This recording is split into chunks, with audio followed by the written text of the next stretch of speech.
Herkese salam, YouTube kanalıma xoş gəlmisiniz. Ümid edirəm ki, gününüz çox gözəl keçir. Bugünkü videom Avropa Həmrəylik Korpusu, European Solidarity Corps haqqında olacaq. Yəni həm özümün təcrübəm haqqında olacaq, həm də bu fəaliyyətdə, bu könüllü fəaliyyətində sizə nələr lazımdır, hansı addımlardan keçirsiniz, onları başa salacağım. Mənim ilk təcrübəm əslində tam bir il əvvəl idi. Yəni bir il əvvəl başlamışdı. Qısa müddətli təcrübə idi, könüllü təcrübəsi. Və bu Türkiyədə idi. Türkiyənin Siirt şəhərində idi. Bu təxminən Türkiyənin şərq tərəfindədir. Biraz fikirləşdim. Bu təcrübə 2 ay müddətində oldu və bu təcrübəyə nələr daxil idi? Yəni sonra indi könüllü təcrübələri haqqında, yəni onların fəaliyyətləri haqqında sizə danışacağam. Mənimki ingiliscə danışıq klubları təşkil eləmək, onunla da yanaşı məktəblərə gedib uşaqlarla ingiliscə danışıb onların ingilis dillərini inkişaf elətdirmək idi. ESC-nin ilk öncə nə olduğu haqqında danışım sizə. ESC Avropa İttifaqının gənclər üçün təşkil etdiyi bir könüllü fəaliyyət proqramıdır və bu proqramın əsas məqsədi gənclərin sosiallaşması, yeni mədəniyyətlər tanıması və müxtəlif fəaliyyətlərdə iştirak etməsidir. İndi isə keçək ESC-nin əsas tələbləri nədir? Onlar haqqında danışaq və hansı addımlardan keçməlisiniz. İlk öncə tələbləri haqqında onu danışım ki, 18-30 yaş aralığında, yəni 18-30 da daxil olmaqla insanlar buna başvura bilər. Yeganə tələb olunan yəni bacarıqlardan biri ingilis dili bacarığıdır və bu sizdən yüksək səviyyədə ingilis dili tələb eləmir. Sadəcə normal günlük həyatınızda nə qədər bilirsinizsə, yəni kommunikasiya yarada biləcək qədər olsa bəs eləyir, amma akademik səviyyədə ingilis dili tələb olunmur. Onsuz da ora gedəndə hansı proyektdə iştirak edəcəksinizsə, sizin ingilis diliniz inkişaf olunacaq. Çünki mənim proyektim Türkiyədə olsa belə, proyektin koordinatoru ilə, mənim otaq yoldaşlarımla danışığım ingiliscə idi. Yəni biz onlarla ingilis dilində kommunikasiya qururduq. Ona görə də biraz da bilsəz bəs eləyir və bunu rahatlıqla orada inkişaf elətdirə bilərsiniz. Proyekt 2 növə bölünür, bunu da deyim. Yəni uzun müddətli və qısa müddətli. Uzun müddətli 2 həftədən 2 aya qədərdir.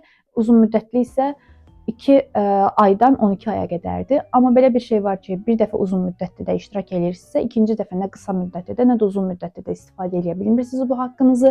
Amma əgər sizə Avropa 12 aylıq bir haqq verir, bu haqqda qısa məsələn 2 aylıq, 2 həftəlik belə proyektlərə başvura bilər və o 12 aylıq haqqınızı elə də istifadə edə bilərsiniz. Qeydiyyatdan keçmək üçünsə və necə apply eləmək lazımdır, onu başa salacağım. Yəni onu izah edəcəm. İlk öncə Avropa Həmrəylik Korpusunun veb saytından, yəni European Solidarity Corps.com belə olmalıdır, səhv eləmirəmsə. Mən onsuz da linkini aşağı qoyacağam.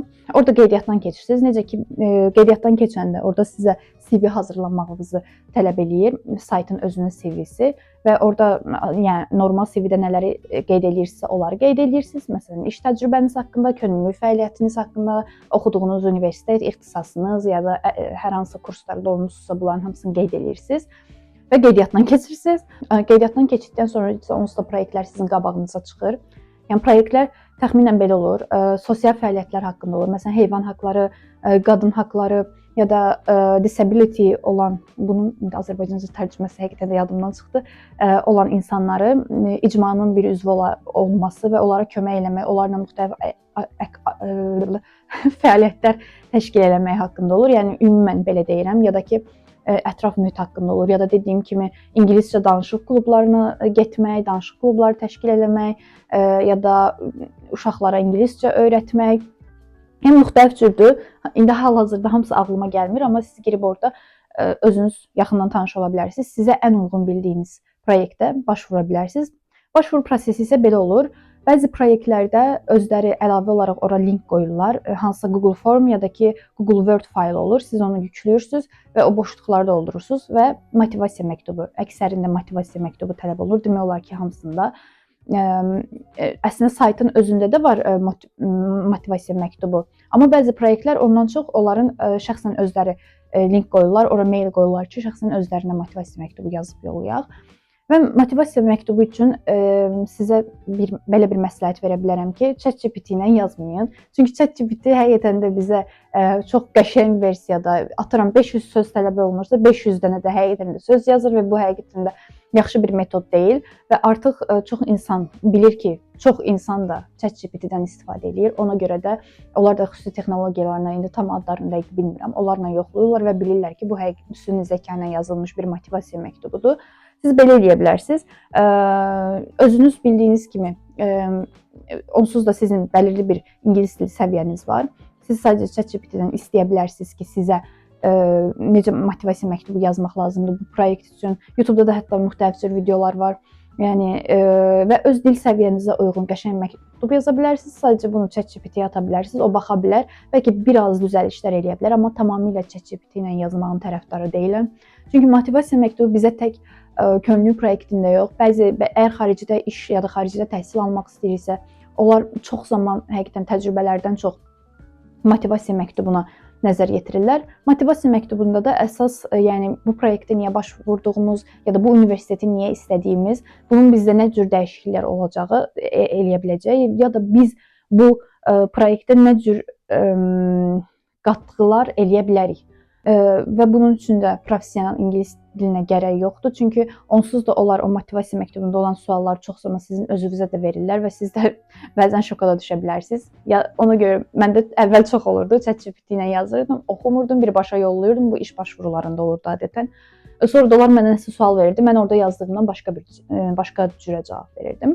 Gəlin proyektin ən həqiqətən də mənim üçün ən önəmli hissəsinə. Cibinizdən proyektə başvuranda heç bir pul çıxmır. Nə application fee verirsiniz və ya da ki ölkəyə gedirsiniz, sizin bilet xərcləriniz də qarşılanır. Avropa ölkəsidirsə, yəni viza istəyən ölkədirsə viza xərcləriniz də qarşılanır. Bununla yanaşı ev xərcləriniz qarşılanır və gün ərzində də sizə orada günlük xərclərinizə, yəni ayda bir dəfə verirlər, amma günlük atıram 10 avro ya da ki 15 avro cib pulu verirlər. Ekstra olaraq da bu civarda bir məbləği, indi tam ölkədən ölkəyə dəyişir. Mən Türkiyədə olduğum üçün Türkiyəninki yadımda qalıb, yəni ona görə nəsə deyə bilirəm.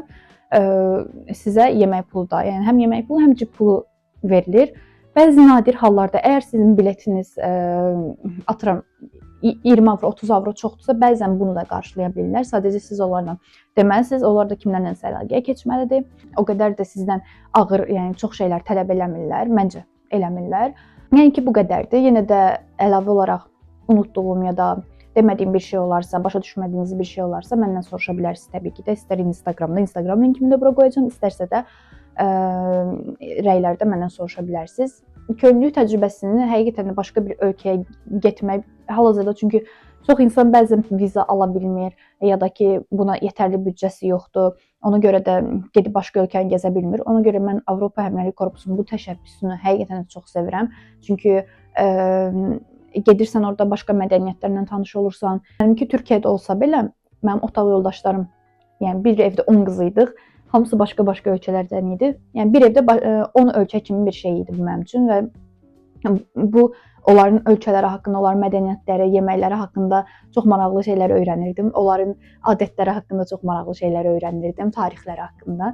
Yəni bu həqiqətən də sadəcə könüllülük proyekti hansısa bir ölkəyə gəzməkdən əlavə sənə həqiqətən də həyatında çox gözəl təcrübələr yaşadacaq bir proyektdir. Mənə çox-çox pozitiv təsirləri olub. Yəni çünki ilk dəfə idi ki, mən ölkə xaricinə çıxırdım, bu Türkiyə olsa belə. İkincidə mən belə bir proyektdə iştirak edirdim, hansı ki, beynəlxalq bir proyektdir və başqa-başqa insanlarla eyni otaqda qalıram, yəni başqa ölkələrdən insanlarla eyni otaqda qalıram. Yəni əminəm ki, bu sizin həyatınızda həqiqətən də pozitiv dəyişiklik gətirəcək. Oradan gözəl insanlar tanıyacaqsınız. Artıq mənim kimi başqa ölkələrdə tanıdıqlarınız bir növ eviniz olacaq. Belə ümid edirəm ki, sizə həqiqətən kömək eləyə bildim. Dediyim kimi, hər hansı bir sualınız olsa mənə istər Instagramda, istər də YouTube rəylərdə soruşa bilərsiniz.